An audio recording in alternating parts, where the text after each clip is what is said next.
যে সম্পর্কে কোনো ভবিষ্যৎ নেই, কষ্ট হলেও সেখান থেকে সরে আসা উচিত।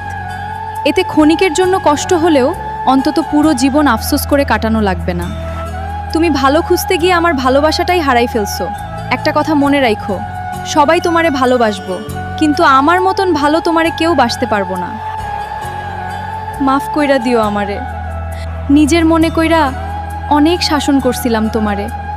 যে কথা না বইলা থাকতে পারে সে ভুলেও যেতে পারে। দিনে দিনে নিজের বিশ্বাসের কাছে একটু একটু করে শেষ হয়ে যাচ্ছি।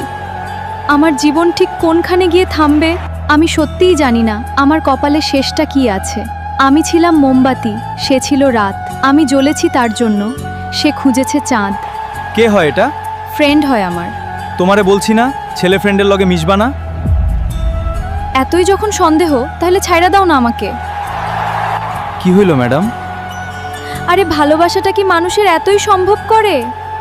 যে সত্যিকারের ভালোবাসে সেই তো সন্দেহ করে, না হলে কার এত টাইম আছে এ যুগে একজনকে নিয়ে ভাবে?